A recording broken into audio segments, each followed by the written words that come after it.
मंगल और अदिति के सामने अब नील और ईशाना का गहरा राज आ चुका है। किस तरह आज से 16 साल पहले मंगल ने एक बेटी नहीं, बल्कि एक बेटे को जन्म दिया था।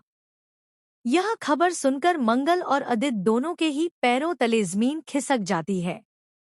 दोनों इस बात से डरे हुए हैं कि जब ईशाना और नील को यह सच पता चलेगा, तब क्या होगा।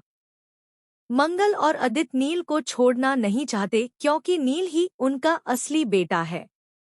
वहीं वे ईशाना को भी नहीं छोड़ सकते क्योंकि उन्होंने उसे बचपन से पाला है, प्यार से बड़ा किया है। जिस लड़की को 16 साल से अपनी बेटी माना, उसे इतनी जल्दी भुलाना बेहद मुश्किल है। लेकिन तभी एक ऐसी खबर आती है जो सबको हिलाकर रख देती है। अब मंगल की जिंदगी में कौन सी नई मुसीबत आने वाली है और वह इससे कैसे बाहर निकलेगी, यही आज के एपिसोड में दिखाया गया है। कहानी की शुरुआत होती है मंगल से। वह उस औरत का पीछा कर रही होती है जो कंबल ओढ़े बाहर खड़ी थी और बार बार घर की ओर झांक रही थी। मंगल उसे आवाज लगाती है, लेकिन वह औरत कुछ नहीं सुनती। जैसे ही मंगल उसे पकड़ने ही वाली होती है, पीछे से शांति आ जाती है, जिसके चलते वह औरत वहां से भाग जाती है। शांति पूछती है, मंगल, तू यहाँ किससे बात कर रही है? मंगल बताती है कि उसे कई दिनों से ऐसा लग रहा है कि कोई छिपकर उनकी बातें सुन रहा है। वह कहती है कि उसने गेट पर कंबल ओढ़े किसी को देखा था और उसी का पीछा कर रही थी। शांति कहती है, मंगल, तू समझ नहीं पा रही है।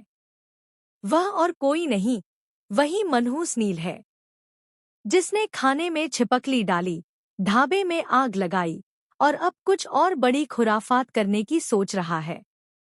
मुझे तो लगता है हमें पुलिस में शिकायत करनी चाहिए थी। मंगल जवाब देती है, अम्मा, वो एक छोटा बच्चा है, स्कूल जाता है। पुलिस की बात सुनते ही मेरे दिमाग में उसकी माँ का चेहरा आ गया था। शांति कहती है, तू कभी नहीं सुधरेगी मंगल। तू हमेशा सबका भला ही सोचती है, लेकिन उस नील के बारे में तू गलत है। वो एक बदमाश है, आगे और बड़ी मुसीबतें खड़ी करेगा। खैर, तेरा मन, तू जो चाहे कर। इतना कहकर शांति चली जाती है। तभी मंगल को जमीन पर एक चिट्ठी मिलती है, जिसमें लिखा होता है, मुझसे जल्दी मिलो, बहुत जरूरी बात करनी है। नीचे वक्त लिखा होता है, रात 8 बजे। मंगल समझ जाती है कि यह चिट्ठी नील की होगी। दूसरी तरफ अदित बच्चों मंगल गुस्से में कहती है, आप और आपके बेटे ने हमारी जिंदगी बर्बाद कर दी। आज उसी ने मेरे ढाबे में आग लगा दी। अगर मेरे बच्चों को कुछ हो जाता तो? मंगल पुलिस को कॉल करने ही वाली होती है कि सुनीता हाथ जोड़कर कहती है, रुकिए, मेरी बात सुन लीजिए। मैं आपको 16 साल पुराना सच बताना चाहती हूँ। यह सुनकर मंगल चौंक जाती है।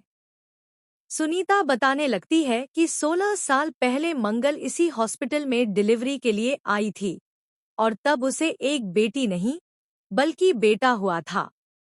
मंगल हैरान रह जाती है कि यह बात सुनीता को कैसे पता। लेकिन सुनीता पूरी बात बता पाती उससे पहले एक तेज रफ्तार कार उसे टक्कर मार देती है।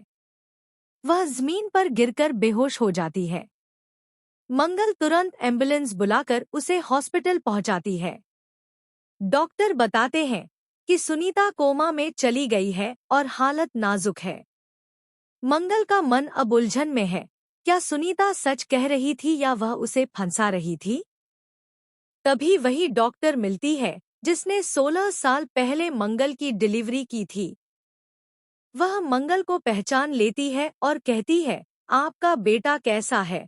मंगल चौंक कर कहती है, मुझे तो बेटी हुई थी। डॉक्टर जवाब देती है, मुझे तो याद है कि आपके बेटे का जन्म हुआ था। अब मंगल के जहन में सैकड़ों सवाल उठने लगते हैं। क्या सच में बच्चे की अदलाबदली हुई थी? तभी मंगल को वह पुरानी कामवाली दिखती है जो बिना पैसे लिए घर से भाग गई थी। वह उसे पकड़कर पूछताछ करती है और अब सामने आता है वह सच जिसने मंगल की जिंदगी की नींव हिला दी। 16 साल पहले सुनीता ने अपने परिवार को बचाने के लिए मंगल के नवजात बेटे से अपनी बेटी की अदलाबदली कर दी थी। क्योंकि उसके घर वालों को लड़का चाहिए था, लड़की को वे मार देते। इसलिए सुनीता ने अपनी बेटी को बचाने के लिए यह पाप कर दिया। यह सुनकर मंगल के पैरों तले फिर से जमीन खिसक जाती है। दूसरी ओर अदित और नील का आमना सामना होता है। अदित गुस्से में उसकी साइकिल को टक्कर मार देता है, लेकिन फिर बच्चे को देखकर शांत हो जाता है। यहीं एपिसोड खत्म होता है। एक रहस्य जो अब धीरे धीरे अपने सबसे खतरनाक सच की ओर बढ़ रहा है।